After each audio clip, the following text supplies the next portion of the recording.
혹시 이런 생각을 해보신 적 있으십니까? 평생을 함께한 사람들이 막상 내가 어려울 때는 하나둘 사라지더라는 것을요. 친구라 믿었던 사람이 등을 돌리고 가족이라 여겼던 이가 차갑게 변하는 순간, 그 배신감과 허무함 속에서 우리는 비로소 알게 됩니다. 사람이란 무엇인가, 관계란 무엇인가를 말입니다.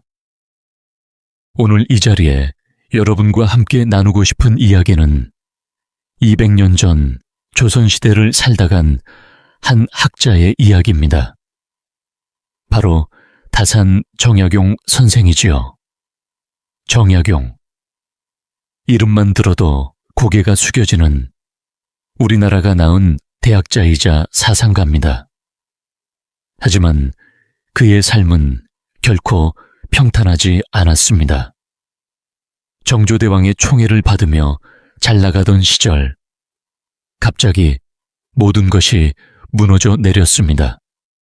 천주교도라는 누명을 쓰고 전라도 강진이라는 벽지로 유배를 떠나야 했지요.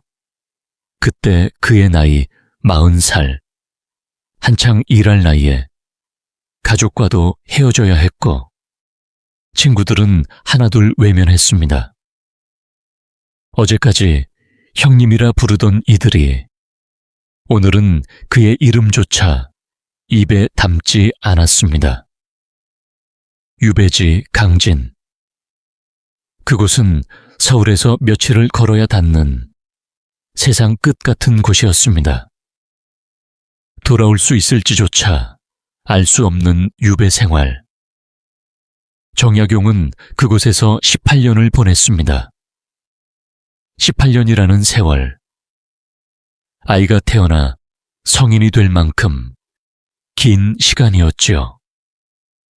그 긴 세월 동안 정약용은 무엇을 했을까요?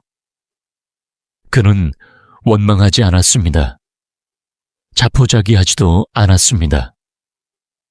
대신 그는 사람을 관찰하기 시작했습니다. 진심으로 자기를 아끼는 사람이 누구인지, 거칠에만 하는 사람이 누구인지 고난 속에서 비로소 보이기 시작했지요. 그리고 책을 썼습니다. 목민심서, 경세유표, 흠음신서. 500여 권에 달하는 방대한 저술 속에는 단순한 학문만 담긴 것이 아니었습니다. 그 안에는 사람 사는 이치가 담겨 있었습니다. 정약용은 말했습니다. 사람을 알려면 고난을 겪어봐야 한다. 평온할 때는 누구나 좋은 사람처럼 보입니다. 웃으며 악수하고 다정하게 어깨를 두드리며 언제든 도와주겠다고 말하지요. 하지만 진짜 모습은 내가 바닥에 떨어졌을 때 드러납니다. 그때 남아있는 사람, 그 사람이 진짜입니다. 여러분도 혹시 그런 경험 있지 않으십니까? 건강할 때는 전화 한 통 없던 사람이 병원에 입원했다는 소식을 듣고 찾아오더니 퇴원하면 다시 연락이 끊기는 경우 말입니다. 돈이 있을 때는 형님 누님 하던 이들이 사업이 망하고 나니 길에서 마주쳐도 못 본 척하는 경우 말입니다. 이것이 바로 정약용이 18년 유배 생활 동안 깨달은 인간의 민낯이었습니다. 하지만 그는 여기서 좌절하지 않았습니다.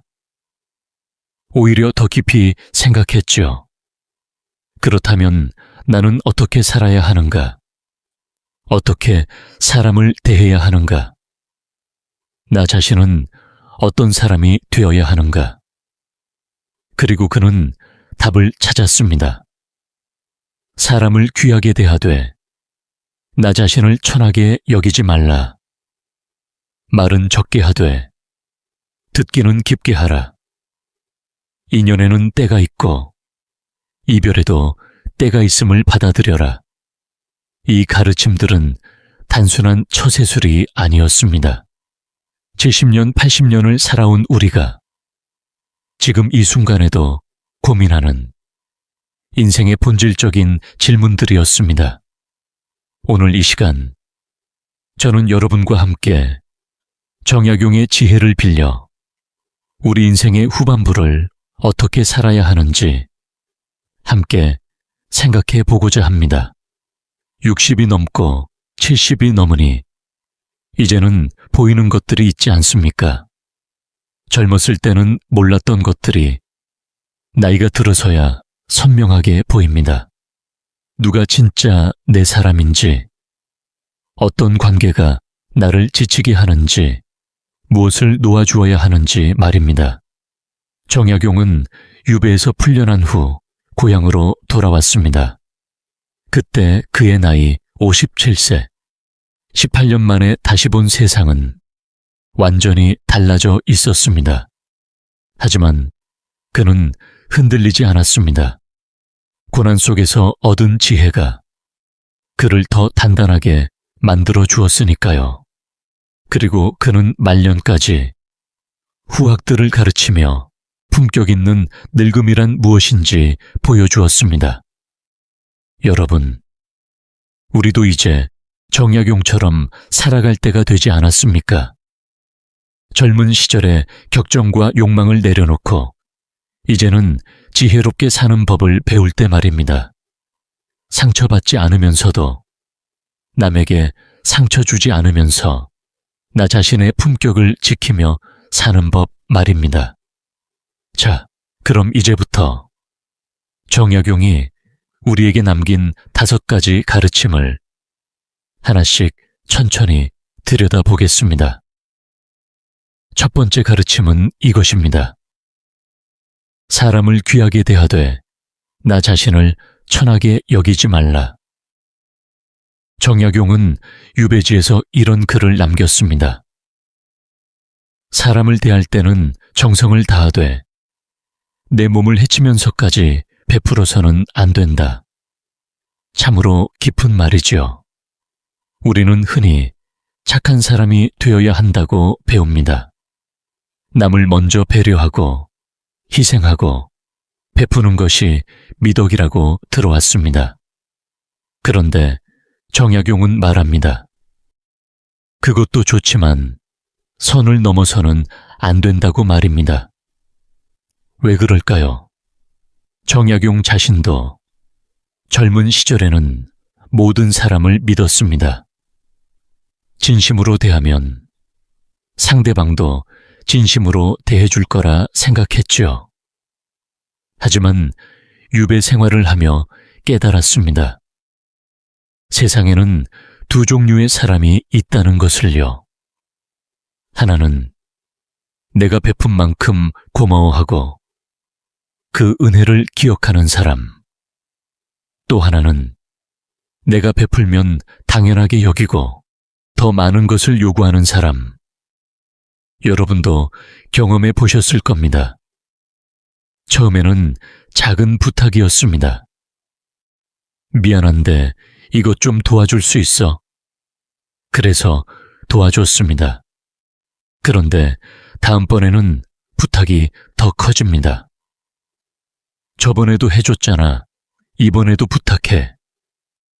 그리고 그 다음에는 부탁이 아니라 당연한 권리처럼 변해버립니다. 너는 원래 이런 거 잘하잖아. 네가 안 해주면 누가 해? 이쯤 되면 나는 언제부터인가 만만한 사람이 되어 있습니다. 착한 사람이 아니라 거절하지 못하는 사람, 배려심이 많은 사람이 아니라 이용하기 좋은 사람. 정약용은 이것을 정확히 꿰뚫어 보았습니다. 호의가 계속되면 권리로 변한다. 유배지에서 정약용에게도 그런 일이 있었습니다. 한 이웃이 찾아왔습니다. 집안 형편이 어렵다며 쌀을 좀 빌려달라고 했지요. 정약용은 흔쾌히 쌀을 내주었습니다. 그런데 한 달이 지나고 2달이 지나도 그 사람은 쌀을 갚지 않았습니다. 오히려 다시 찾아와 이번에는 돈을 빌려달라고 했습니다. 정약용은 고민했습니다. 거절하면 인정머리 없는 사람으로 보이지 않을까? 내가 도와주지 않으면 저 사람은 어떻게 살까? 하지만 그는 결국 거절했습니다. 그리고 일기에 이렇게 썼습니다. 내가 베풀 수 있는 만큼만 베풀어야 한다. 그 이상은 나 자신을 해치는 일이다. 그렇습니다. 착한 것과 어리석은 것은 다릅니다. 배려하는 것과 나를 희생하는 것은 다릅니다. 정약용은 이렇게 말했습니다.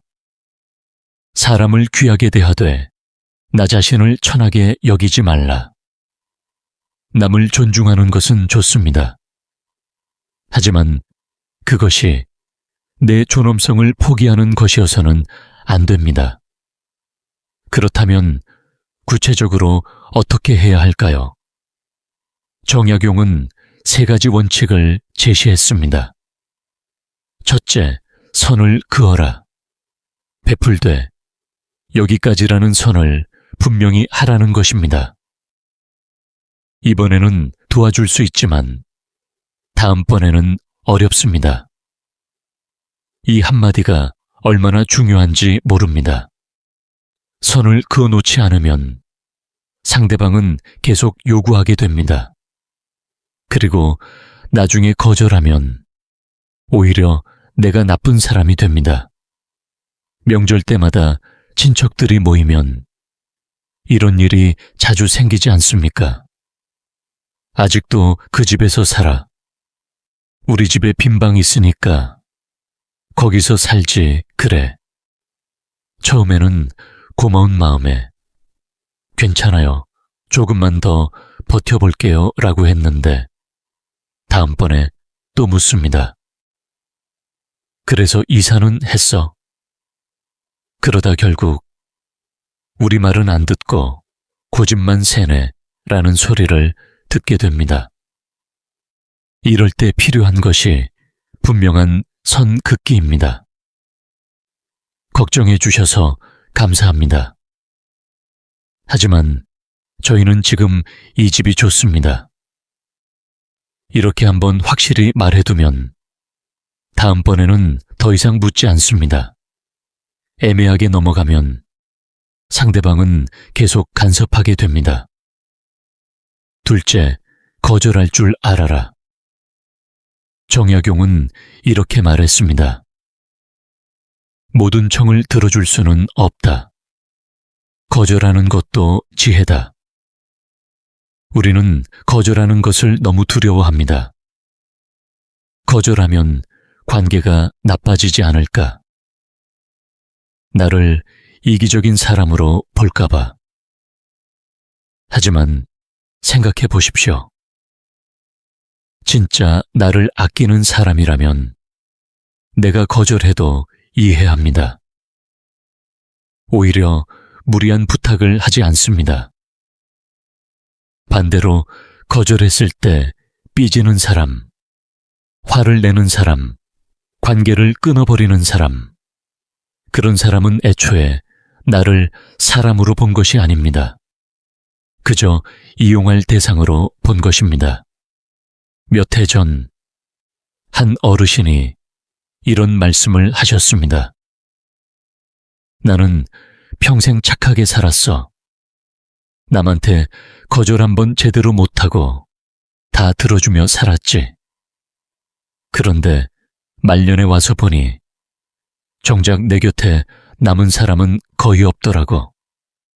다들 필요할 때만 나를 찾았던 거야. 그 말씀을 들으며 가슴이 먹먹해졌습니다. 착한 사람이 되지 마십시오. 지혜로운 사람이 되십시오. 착한 사람은 모두에게 좋은 사람이 되려다가 결국 자기 자신을 잃어버립니다. 하지만 지혜로운 사람은 선을 긋고 거절할 줄 알며 자기 자신을 지킵니다. 셋째, 내 몸과 마음을 먼저 챙겨라. 정약용은 말했습니다. 몸이 상하면 마음도 상하고, 마음이 상하면 모든 것이 무너진다. 남을 돕는 것은 좋지만 그것이 내 건강을 해치면 안 됩니다. 남을 배려하는 것은 좋지만 그것이 내 마음을 병들게 하면 안 됩니다. 나이가 들수록 이것이 더욱 중요해집니다. 젊었을 때는 밤새워 일해도 괜찮았습니다. 무리해도 금방 회복됐지요. 하지만 이제는 다릅니다. 한번 무리하면 몇 주를 끌고 갑니다. 그러니 이제는 나를 먼저 챙겨야 합니다. 아침에 일어나서 오늘 내 몸 상태는 어떤지, 내 마음은 편안한지 먼저 살펴야 합니다. 그리고 컨디션이 안 좋으면 약속을 미루거나 집에서 쉬어야 합니다. 그래도 약속했는데 아닙니다. 내 몸이 먼저입니다. 진짜 나를 아끼는 사람이라면 내가 아프다고 하면 이해합니다. 오히려 걱정해 줍니다. 정약용은 유배지에서 매일 아침 자신의 몸 상태를 점검했습니다. 그리고 일기에 기록했지요. 오늘은 기운이 없다. 무리하지 말고 쉬어야겠다. 이것이 바로 자기 자신을 귀하게 여기는 것입니다. 여러분, 이제는 우리도 정약용처럼 살아갈 때가 되지 않았습니까? 사람을 귀하게 대하되 나 자신을 천하게 여기지 않는 삶, 베풀되 선을 긋고 거절할 줄 알며 내 몸과 마음을 먼저 챙기는 삶, 그렇게 살아갈 때 우리는 비로소 품격 있는 늙음을 맞이할 수 있습니다. 남에게 쓰이다가 버려지는 삶이 아니라 스스로를 존중하며 살아가는 삶 말입니다. 정약용은 말년에 이렇게 말했습니다. 내가 나를 귀하게 여기지 않으면 누가 나를 귀하게 여기겠는가? 그렇습니다. 남이 나를 존중해 주기를, 남이 나를 배려해 주기를 기다리지 마십시오. 내가 먼저 나를 존중하십시오. 그때 비로소 남들도 나를 존중하게 됩니다. 정약용은 유배지에서 이런 글을 남겼습니다. 말이 많으면 허물도 많고 말이 적으면 근심도 적다. 참으로 간결하면서도 깊은 뜻이 담긴 말입니다.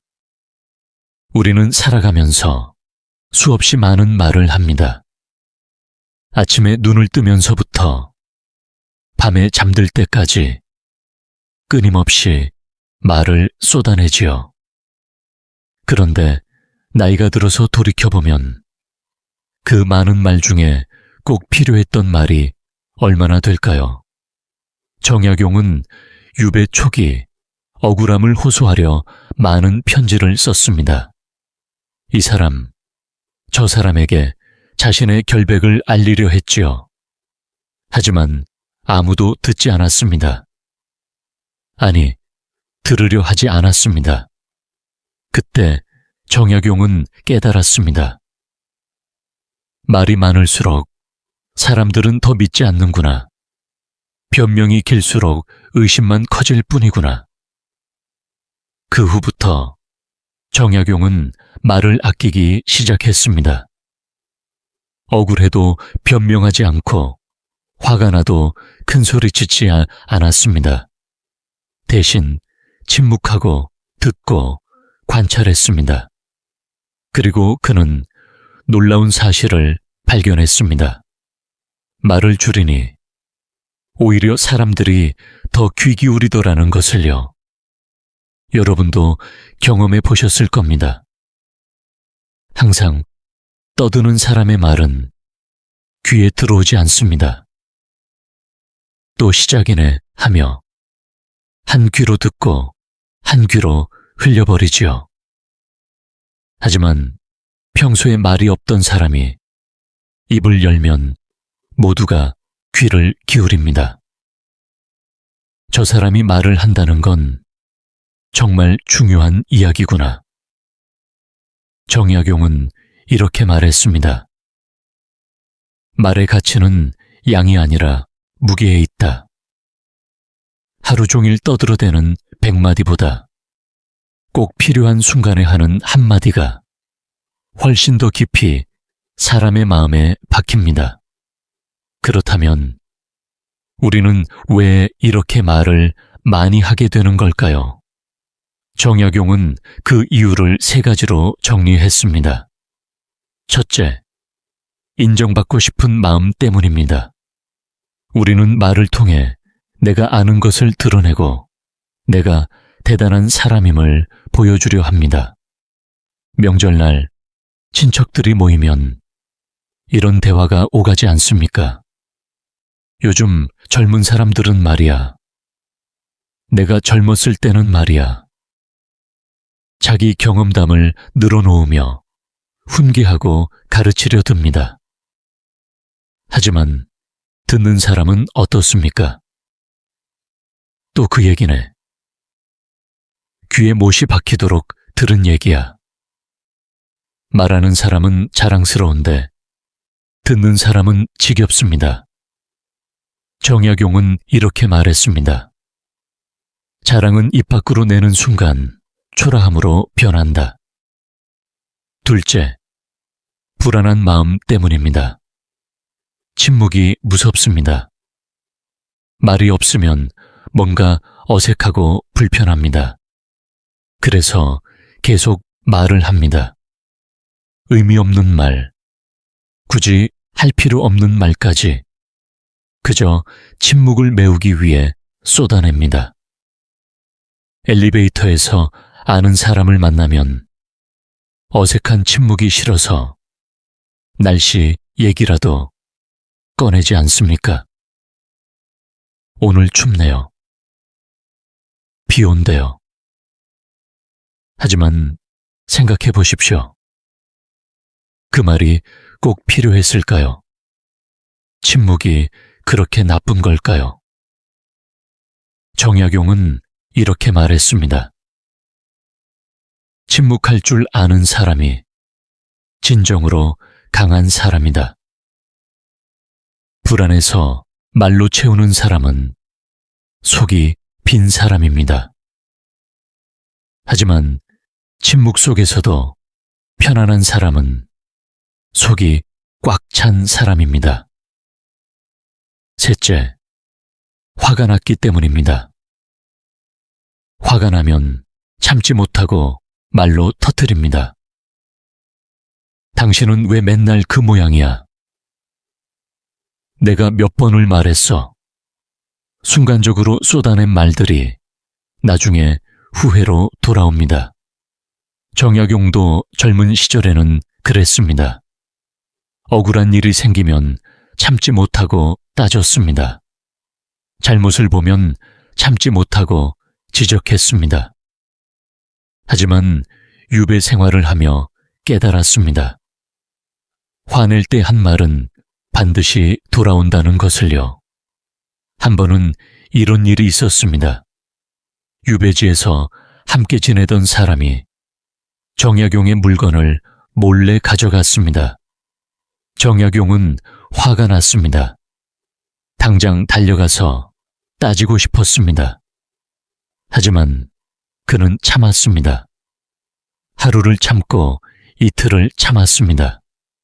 그리고 사흘째 되던 날, 그 사람이 스스로 찾아와 사과했습니다. 죄송합니다. 제가 잠시 정신이 없어서. 만약 정약용이 화를 내며 따졌다면 그 사람은 절대 사과하지 않았을 겁니다. 오히려 변명하고 관계만 나빠졌겠지요. 정약용은 일기에 이렇게 썼습니다. 참는 것이 약함이 아니라 강함임을 이제야 안다.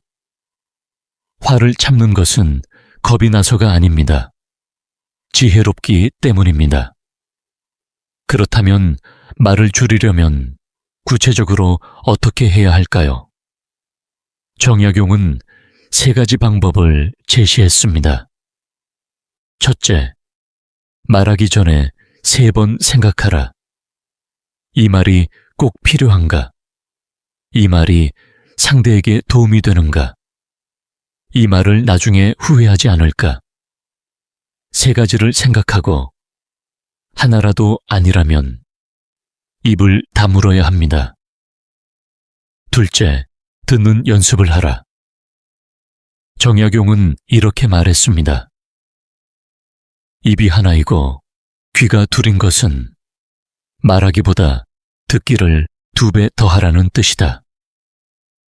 누군가 말을 할 때 끼어들지 마십시오. 아, 나도 그런 경험 있어 하며 끊지 마십시오. 끝까지 들어주십시오. 고개를 끄덕이며 눈을 마주치며 진심으로 들어주십시오. 그것만으로도 상대방은 큰 위로를 받습니다. 요즘 세상에 진짜로 들어주는 사람이 얼마나 됩니까? 모두들 자기 말만 하려고 합니다. 그러니 들어주는 사람이 귀한 사람입니다. 셋째, 침묵의 힘을 믿어라. 모든 상황에 말이 필요한 것은 아닙니다. 누군가 슬퍼할 때 위로의 말보다 조용히 곁에 있어주는 것이 더 큰 위로가 됩니다. 누군가 화를 낼 때 맞서 싸우기보다 침묵으로 받아주는 것이 더 현명합니다. 정약용은 말년에 이렇게 말했습니다. 늙어서 얻은 가장 큰 지혜는 말을 아끼는 법을 배운 것이다. 젊었을 때는 말로 풀 수 있다고 생각했습니다. 하지만 나이가 들어보니 말로는 풀리지 않는 것들이 더 많았습니다. 오히려 침묵이 더 많은 것을 해결해 주었습니다. 침묵은 관계를 지켜주고, 침묵은 품격을 높여주고, 침묵은 마음을 평온하게 해주었습니다. 여러분, 이제는 우리도 말을 줄일 때가 되지 않았습니까? 그 많은 말들이 정작 내게 무엇을 남겨주었습니까? 변명은 관계를 멀어지게 하고, 자랑은 나를 초라하게 만들고, 화는 후회만 남겼습니다. 이제부터는 말은 적게, 듣기는 깊게 살아갑시다. 꼭 필요한 한마디를 적절한 순간에 하는 사람. 그것이 바로 정약용이 말한 품격 있는 늙음입니다. 정약용은 유배지에서 이런 시를 남겼습니다. 꽃이 필 때가 있고 질 때가 있듯 사람의 인연도 모이고 흩어짐이 있다. 참으로 담담하면서도 깊은 슬픔이 담긴 말입니다. 우리는 평생을 살아가면서 수많은 사람을 만나고 헤어집니다. 어떤 만남은 평생을 가고 어떤 만남은 잠시 스쳐 지나갑니다. 젊었을 때는 모든 인연을 붙잡으려 했습니다. 한번 맺은 인연은 끝까지 지켜야 한다고 생각했죠. 멀어지는 사람이 있으면 내가 뭘 잘못했을까 하며 밤새 고민하곤 했습니다. 하지만 나이가 들어보니 알게 되더군요. 모든 인연에는 때가 있다는 것을요. 억지로 붙잡아야 할 인연이 있고 자연스럽게 놓아줘야 할 인연이 있습니다. 그리고 그 구분을 아는 것이 바로 지혜입니다. 정약용도 젊은 시절에는 그랬습니다.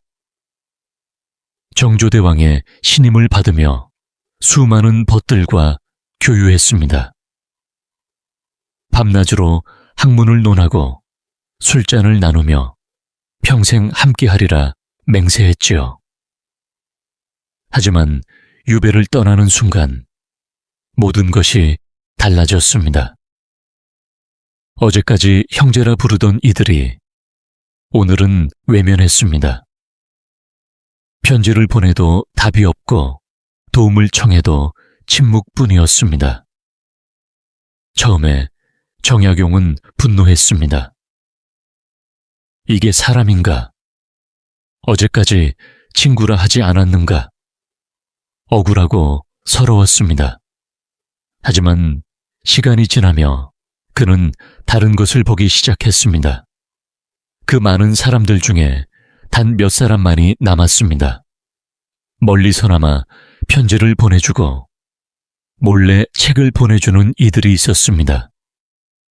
당장 도움이 되지 않아도 마음으로라도 함께 해주는 이들이요. 정약용은 깨달았습니다. 진짜 인연은 어려울 때 비로소 드러난다. 좋을 때 함께하는 사람은 많습니다. 하지만 힘들 때도 곁에 있는 사람, 그 사람이 진짜입니다.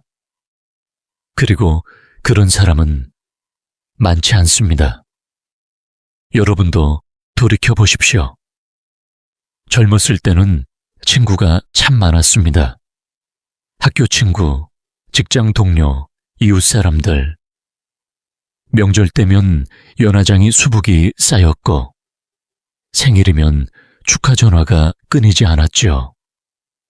하지만 이제는 어떻습니까? 연락하는 사람이 점점 줄어듭니다. 어떤 이는 세상을 떠났고 어떤 이는 연락이 끊겼고 어떤 이는 그저 멀어졌습니다. 처음에는 서운했을 겁니다. 나만 잊은 걸까? 내가 무슨 잘못을 한 걸까? 하지만 이제는 알지 않습니까? 그것이 자연스러운 일이라는 것을요. 정약용은 이렇게 말했습니다. 인연은 강물과 같다. 억지로 막을 수 없고 흐르는 대로 보내야 한다. 물은 높은 곳에서 낮은 곳으로 흐릅니다. 막으려 해도 막을 수 없고 붙잡으려 해도 손가락 사이로 빠져나갑니다.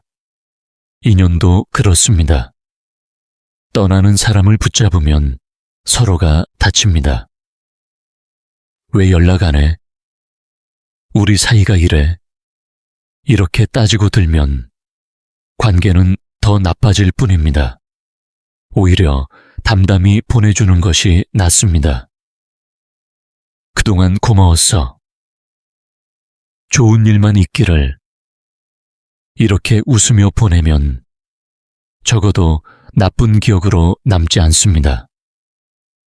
그리고 훗날 다시 만날 수도 있습니다. 정약용에게도 그런 친구가 있었습니다. 유배 초기에 연락이 끊겼던 친구가 10년 후에 다시 편지를 보내왔습니다. 미안하네. 그때는 나도 사정이 있었네. 정약용은 화내지 않았습니다. 오히려 담담히 답장을 보냈습니다. 괜찮네. 자네도 어려웠을 것을. 다시 연락해줘서 고맙네. 만약 정약용이 10년 전에 서운함을 끄집어냈다면 어땠을까요? 그때 자네는 어디 있었나? 내가 힘들 때 한 번이라도 찾아왔나?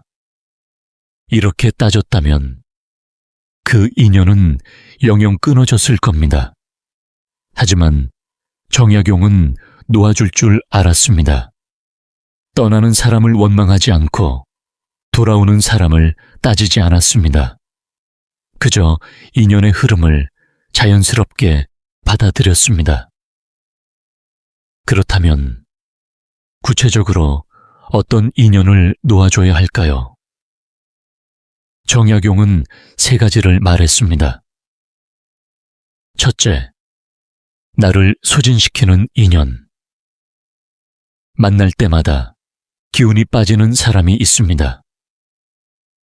불평불만만 늘어놓고 부정적인 말만 쏟아내는 사람. 만나고 나면 온몸이 무겁고 마음이 답답해집니다. 이런 사람과는 거리를 두어야 합니다. 냉정하게 들릴 수 있지만 내 에너지를 지켜야 합니다. 나이가 들수록 체력도 기력도 한정되어 있습니다. 그것을 누구에게 쓸 것인가 선택해야 합니다. 둘째, 이미 끝난 인연. 억지로 붙잡고 있는 관계가 있습니다. 그래도 오래 알았는데, 예전에는 친했는데, 하지만 솔직히 생각해 보십시오. 지금 그 사람과 마음이 통합니까? 만나서 즐겁습니까? 아니라면 이미 그 인연은 끝난 것입니다. 무리해서 유지할 필요가 없습니다. 정약용은 이렇게 말했습니다.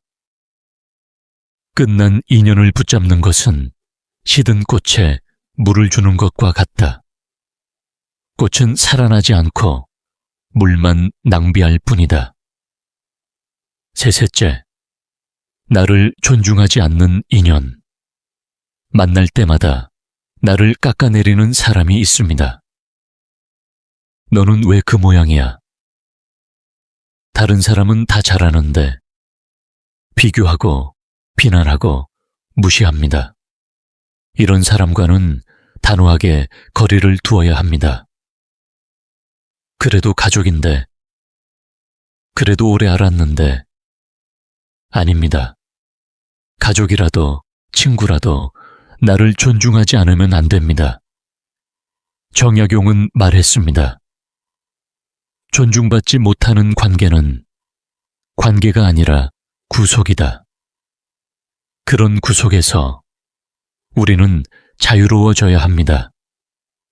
그렇다면 어떻게 놓아줘야 할까요? 정약용은 3가지 방법을 제시했습니다. 첫째, 조용히 멀어져라. 싸우며 끝낼 필요는 없습니다. 너 때문에 힘들었어 하며 감정을 쏟아낼 필요도 없습니다. 그저 조용히 연락을 줄이면 됩니다. 전화가 오면 받되 내가 먼저 걸지는 않고 만나자고 하면 만나되 내가 먼저 제안하지는 않습니다. 시간이 지나면 자연스럽게 멀어집니다. 둘째, 미련을 두지 마라. 놓아준 인연을 다시 떠올리지 마십시오. 그때 내가 잘못한 걸까? 다시 연락해 볼까? 이런 생각은 나만 괴롭게 할 뿐입니다. 정약용은 이렇게 말했습니다. 지나간 일은 강물에 떠내려간 나무집과 같다. 다시 잡으려 하지 말라. 흘러간 것은 흘러간 대로 새로운 인연을 맞이하십시오. 셋째, 남은 인연에 집중하라. 떠난 사람을 붙잡기보다 남아있는 사람을 소중히 하십시오. 나이가 들수록 곁에 남는 사람이 줄어듭니다. 하지만 그 적은 수의 사람들이 진짜 나를 아끼는 사람들입니다. 그들에게 더 많은 시간과 마음을 쓰십시오. 자주 연락하고 자주 만나고 고마움을 표현하십시오. 정약용은 유배에서 돌아온 후 끝까지 남아있던 몇몇 친구들과 남은 생을 함께 보냈습니다. 그리고 말했습니다. 진짜 인연은 숫자가 아니라 깊이다. 100명의 아는 사람보다 1명의 진짜 벗이 낫습니다. 여러분, 이제는 우리도 인연을 정리할 때가 되지 않았습니까? 억지로 붙잡고 있는 관계, 나를 지치게 하는 관계, 이미 끝난 관계. 이제는 놓아줄 때입니다. 떠나는 사람을 원망하지 말고 남은 사람을 소중히 여기며 새로운 인연을 반기는 삶. 그것이 바로 정약용이 말한 품격 있는 늙음입니다. 정약용은 유배지에서 이런 글을 남겼습니다. 홀로 있음이 외로운 것이 아니라 마음이 텅 비었을 때가 외로운 것이다. 참으로 깊은 말입니다. 우리는 흔히 혼자 있는 것을 외로움이라 생각합니다.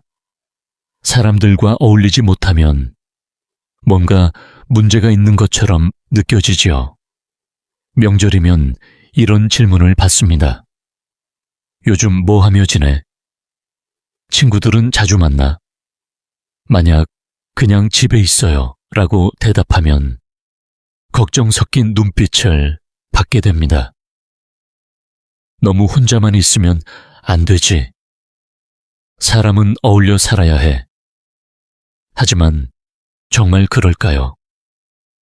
나이가 들어보니 알게 되더군요. 혼자 있는 것과 외로운 것은 전혀 다른 이야기라는 것을요. 정약용은 18년의 유배 생활 동안 대부분의 시간을 홀로 보냈습니다. 가족도 없고 친구도 없고 찾아오는 사람도 거의 없었습니다. 누가 봐도 외로운 처지였죠. 하지만 정약용은 외롭지 않았습니다. 아니, 오히려 가장 풍요로운 시간이었다고 말했습니다. 어떻게 그럴 수 있었을까요? 정약용은 혼자 있는 시간에 책을 읽었습니다. 옛 성현들의 가르침을 되새기고 자신의 생각을 정리했습니다. 글을 썼습니다. 500여 권의 방대한 저술이 모두 그 외로운 시간 속에서 탄생했습니다. 그리고 무엇보다 자기 자신과 대화했습니다. 내가 누구인가? 무엇을 원하는가? 어떻게 살아야 하는가? 이런 질문들을 홀로 있는 시간에 천천히 풀어나갔습니다. 정약용은 이렇게 말했습니다. 사람들과 함께 있을 때는 남의 목소리만 들린다. 하지만 홀로 있을 때 비로소 내 목소리가 들린다. 그렇습니다. 시끄러운 세상 속에서는 정작 내 마음의 소리를 듣지 못합니다. 남들이 뭐라 하는지, 남들이 나를 어떻게 보는지 그런 것들에만 귀를 기울이다가 정작 내가 진짜 원하는 것을 놓치게 됩니다. 하지만 홀로 있을 때, 조용히 내 마음을 들여다볼 때 비로소 보이는 것들이 있습니다. 여러분도 그런 경험 있지 않으십니까? 바쁘게 사람들을 만나고 이것저것 하다가 집에 돌아와 혼자 있을 때 갑자기 텅 빈 느낌이 듭니다. 내가 대체 뭘 한 거지? 이렇게 바쁘게 살았는데 왜 이렇게 허전할까? 사람들과 함께 있어도 마음이 채워지지 않으면 그것이 진짜 외로움입니다. 반대로 혼자 있어도 마음이 풍요롭다면 그것은 외로움이 아닙니다. 그것은 고요함입니다. 정약용은 이 둘을 정확히 구분했습니다. 외로움은 마음의 가난이고 고요함은 마음의 풍요다. 젊었을 때는 이 차이를 몰랐습니다. 혼자 있으면 무조건 외로운 줄 알았고 사람들과 어울려야 행복한 줄 알았습니다. 그래서 억지로라도 모임에 나가고 친구를 만나고 바쁘게 살았습니다.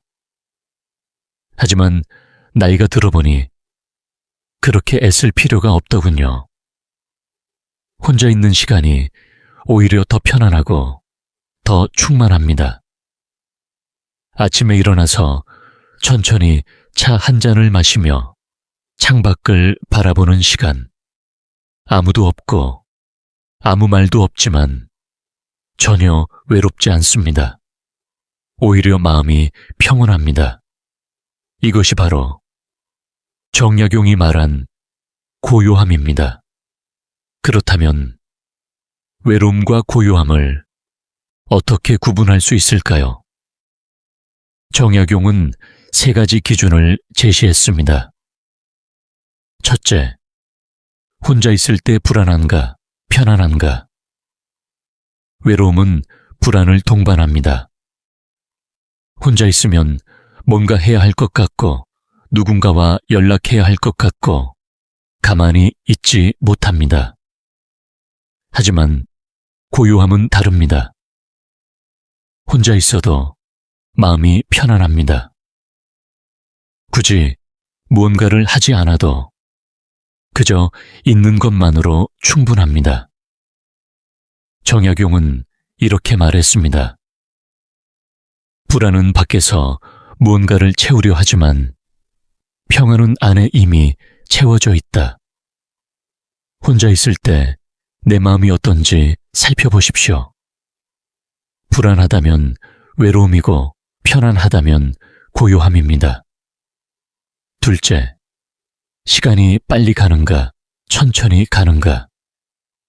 외로움 속에서는 시간이 너무 느리게 갑니다. 벌써 저녁인데 할 일이 없네. 오늘 하루를 어떻게 보내지? 시간을 때우려고 텔레비전을 켜고 의미 없는 전화를 걸고 그저 하루가 빨리 지나가기를 바랍니다. 하지만 고요함 속에서는 시간이 충만하게 흐릅니다. 책을 읽다 보면 어느새 점심시간이고 글을 쓰다 보면 어느새 저녁이 됩니다. 벌써 이렇게 됐나 하며 시간이 아쉽기까지 합니다. 정약용은 유배지에서 날마다 이렇게 살았습니다. 아침부터 저녁까지 책을 읽고 글을 쓰다 보면 하루가 금방 지나갔습니다. 그는 일기에 이렇게 썼습니다. 홀로 있지만 외롭지 않다. 오히려 시간이 부족하다. 셋째, 사람이 그리운가? 나 자신이 충만한가? 외로움은 끊임없이 밖을 향합니다. 누가 연락 왔을까? 누구라도 만나고 싶다. 사람이 그립고 밖에서 무언가를 채워 넣으려 합니다. 하지만 고요함은 안을 향합니다. 남이 그리운 것이 아니라 나 자신과 함께 있는 것이 충만합니다. 굳이 누군가를 만나지 않아도 나 혼자로 충분합니다. 정약용은 이렇게 말했습니다. 외로움은 비어 있음이고 고요함은 채워져 있습니다. 혼자 있을 때 내 안이 비어 있는지 채워져 있는지 느껴보십시오. 그렇다면 외로움을 고요함으로 바꾸려면 어떻게 해야 할까요? 정약용은 3가지 방법을 제시했습니다. 첫째, 내 안을 채워라. 외로움을 느끼는 이유는 내 안이 비어 있기 때문입니다. 그렇다면 채워야 합니다.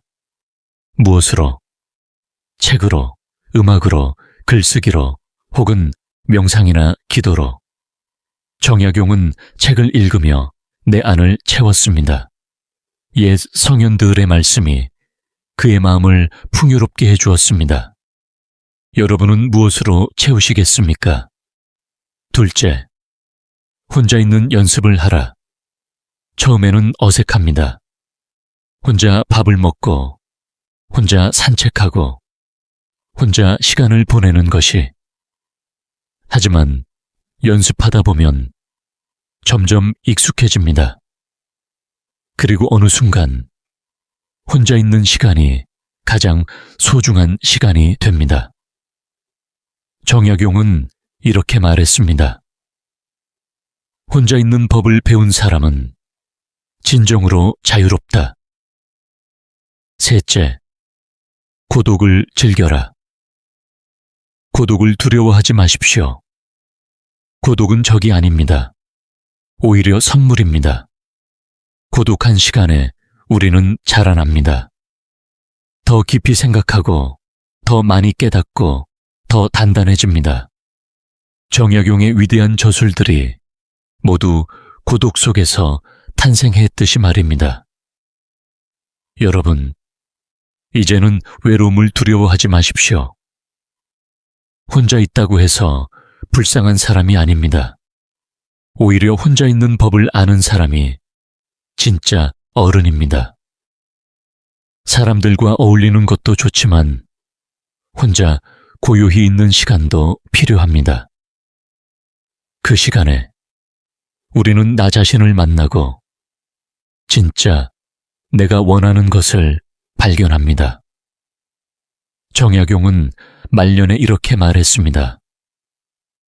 늙어서 얻은 가장 큰 축복은 고독을 즐길 줄 알게 된 것이다. 이제는 우리도 그 축복을 누릴 때가 되지 않았습니까? 정약용은 유배에서 풀려난 후 이런 글을 남겼습니다. 미움은 나를 묶어두는 쇠사슬이다. 그 사슬을 끊는 것은 용서가 아니라 놓아줍니다. 참으로 깊은 깨달음이 담긴 말입니다. 우리는 살아가면서 수많은 상처를 받습니다. 배신당하고 무시당하고 억울한 일을 겪습니다.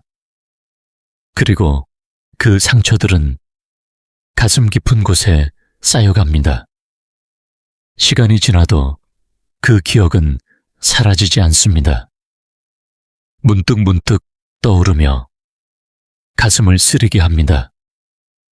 그때 그 사람이 나한테 한 짓, 생각만 해도 화가 난다. 정약용도 그랬습니다. 자신을 모함한 사람들, 등을 돌린 친구들, 외면한 동료들, 18년의 유배 생활 동안 그 사람들에 대한 원망이 가슴 속에서 타올랐습니다. 특히 밤이 되면 그 생각들이 더 선명해졌습니다. 왜 나를 배신했을까? 내가 무엇을 잘못했기에 억울하고 분하고 서러웠습니다. 하지만 어느 날 정약용은 깨달았습니다. 이렇게 미워하고 원망하는 동안 정작 힘들어하는 사람은 나 자신이라는 것을요. 상대방은 아마 나를 잊고 잘 살고 있을 텐데 나만 혼자 괴로워하고 있다는 것을요. 정약용은 일기에 이렇게 썼습니다. 원망은 상대를 벌하는 것이 아니라 나를 벌하는 것이다. 그렇습니다. 미워하면 미워할수록 상대방은 아무렇지 않고 나만 지쳐갑니다. 밤잠을 설치는 것도 나, 가슴이 답답한 것도 나, 건강이 나빠지는 것도 나입니다. 상대방은 모릅니다. 내가 이렇게 괴로워하고 있다는 것을요. 여러분도 그런 경험 있지 않으십니까? 수십 년 전의 일인데 아직도 생각하면 화가 나는 일. 그때 그 사람이 나한테 한 말, 그때 그 사람이 나한테 한 행동. 잊으려 해도 잊히지 않습니다. 그래서 가끔 그 사람을 떠올리며 생각합니다. 지금쯤 잘 살고 있을까?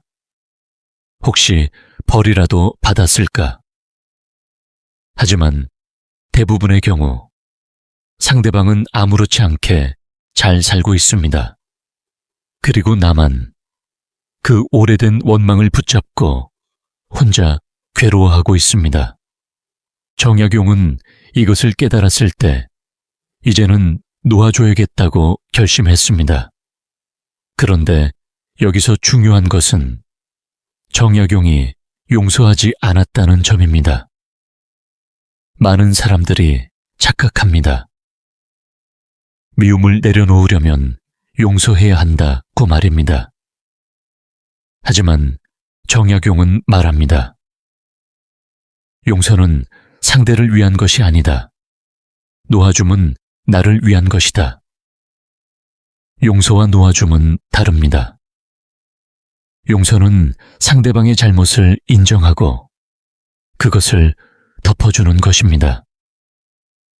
괜찮아. 네 잘못이 아니야. 이해할 수 있어. 이렇게 말하는 것이 용서입니다.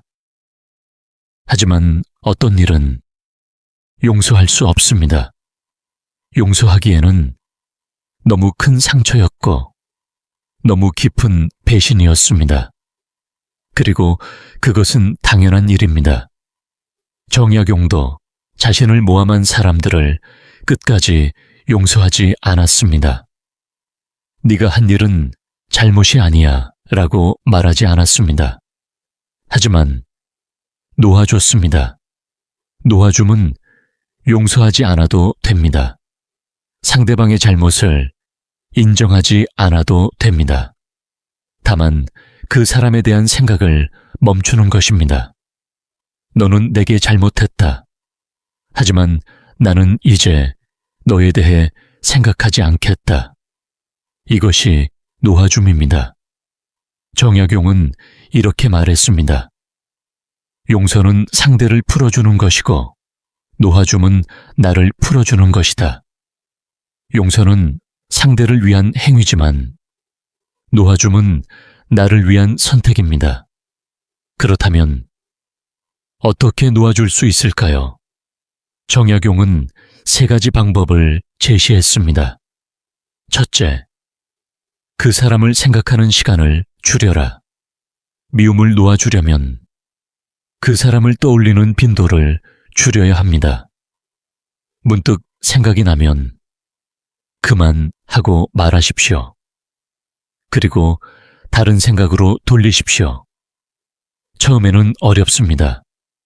자꾸만 떠오르고 자꾸만 화가 납니다.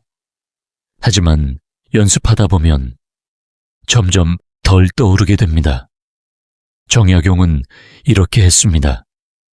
미운 사람이 떠오르면 책을 펼쳤습니다. 글을 썼습니다. 다른 생각으로 마음을 채웠습니다. 그러자 서서히 그 사람에 대한 생각이 줄어들었습니다. 둘째, 그 사람의 이야기를 하지 마라. 미움을 키우는 가장 빠른 방법은 그 사람에 대해 이야기하는 것입니다. 있잖아. 예전에 그 사람이 나한테 이렇게 시작하면 다시 그때의 감정이 살아납니다. 그러니 그 사람에 대해 말하지 마십시오. 누가 물어봐도 그냥 지나간 일이야 하고 넘어가십시오. 말하면 말할수록 상처는 더 깊어집니다. 정약용은 유배에서 돌아온 후 제자들이 물었습니다. 선생님, 그때 선생님을 모함한 사람들은 어떻게 되었습니까? 정약용은 짧게 대답했습니다. 잘 모르겠네. 관심 없네.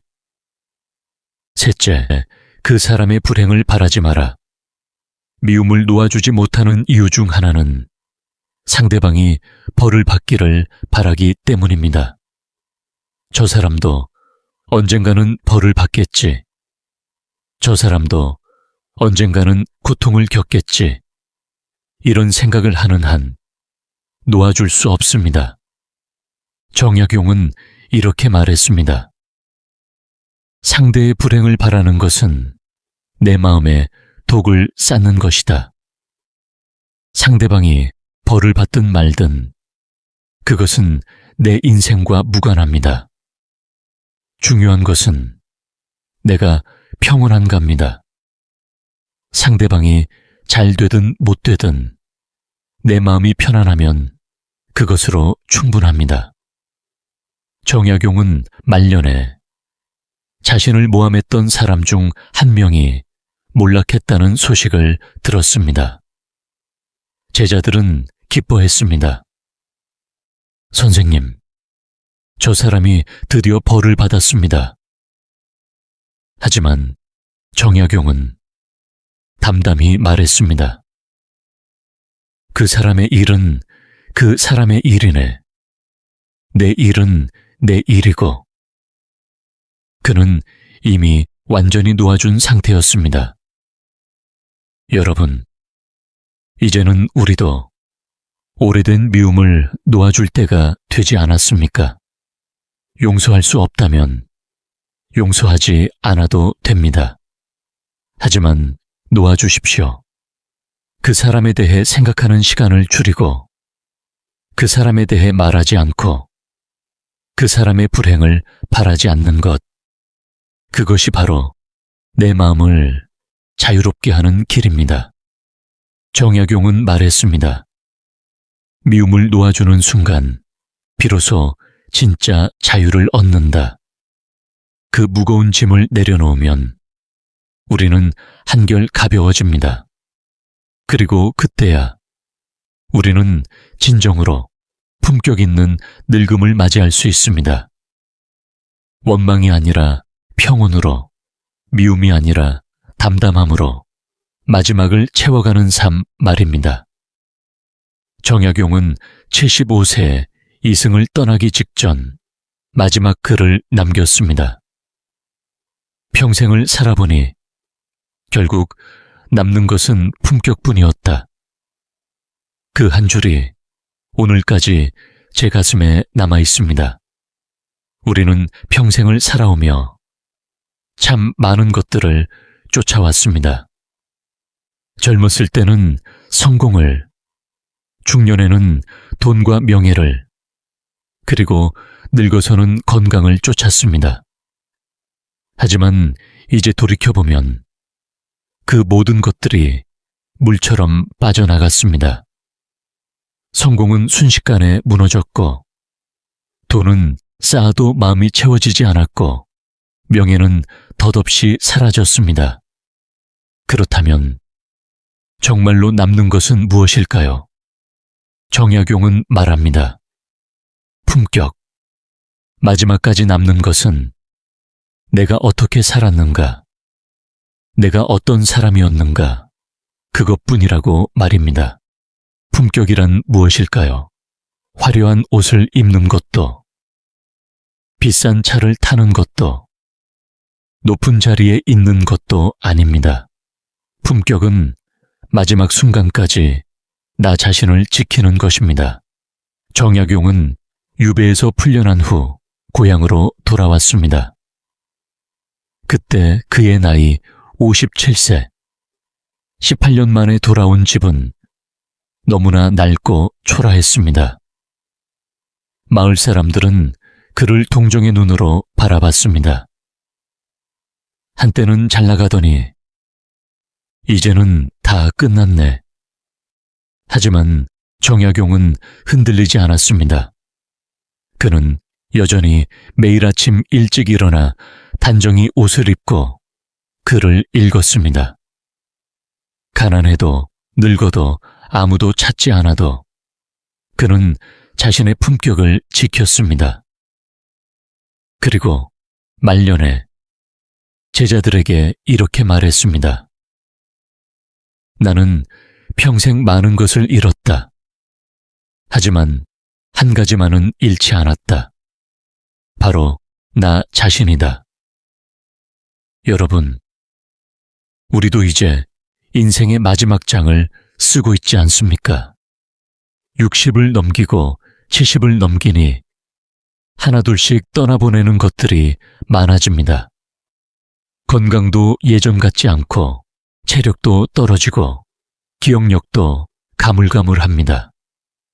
친구들은 하나둘 세상을 떠나고 자식들은 바빠서 자주 보지 못하고 세상은 점점 낯설어져 갑니다.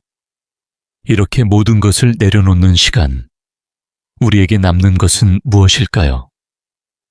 정약용은 답합니다. 품격. 마지막까지 나 자신을 지키는 것. 그것이 우리가 할 수 있는 가장 아름다운 일이라고 말입니다. 그렇다면 품격 있게 늙는다는 것은 무엇일까요? 정약용이 보여준 삶을 통해 우리는 답을 찾을 수 있습니다. 첫째, 사람을 귀하게 대하되 나 자신을 천하게 여기지 않는 것, 남을 배려하되 나를 희생하지 않는 것, 베풀되 선을 긋고 거절할 줄 아는 것. 이것이 품격입니다. 둘째, 말은 적게, 듣기는 깊게 하는 것.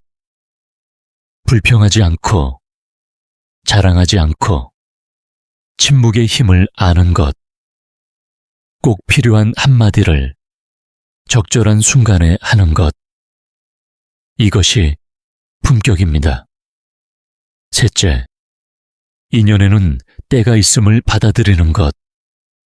떠나는 사람을 붙잡지 않고 남은 사람을 소중히 여기고 자연스러운 이별을 담담히 받아들이는 것.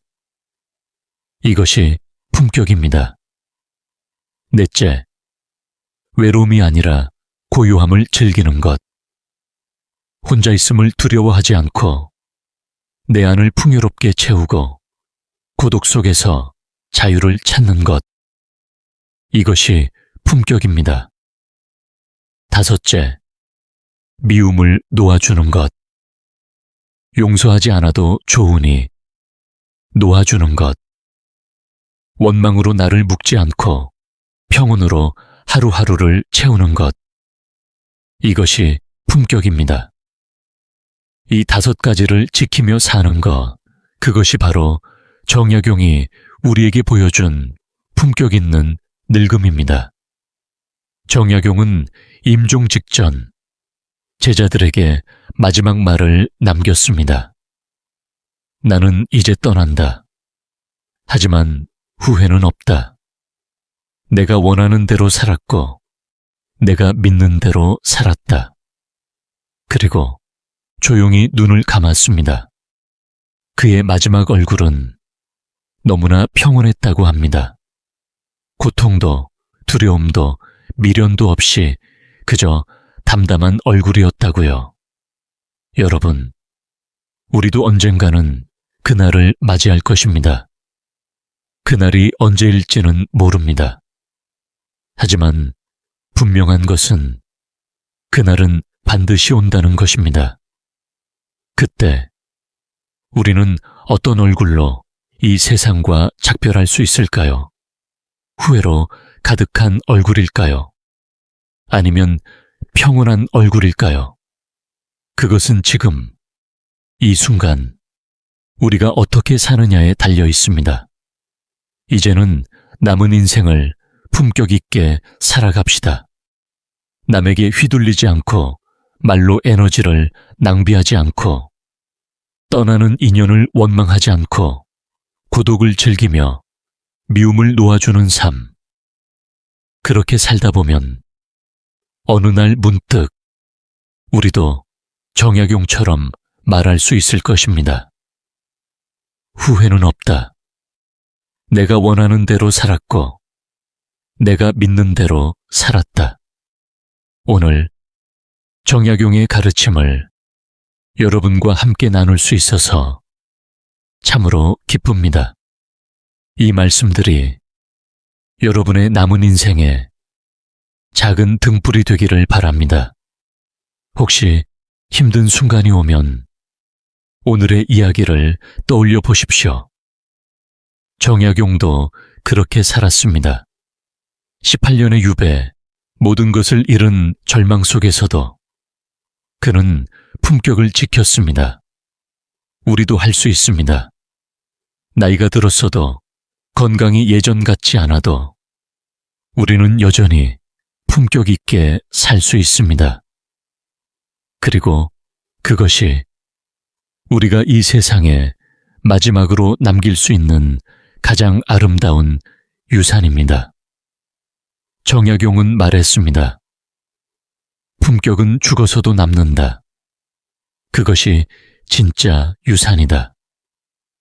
여러분의 남은 인생이 품격으로 빛나기를 바랍니다. 오늘도 좋은 하루 되십시오. 그리고 기억하십시오. 나이는 숫자일 뿐, 품격은 영원합니다.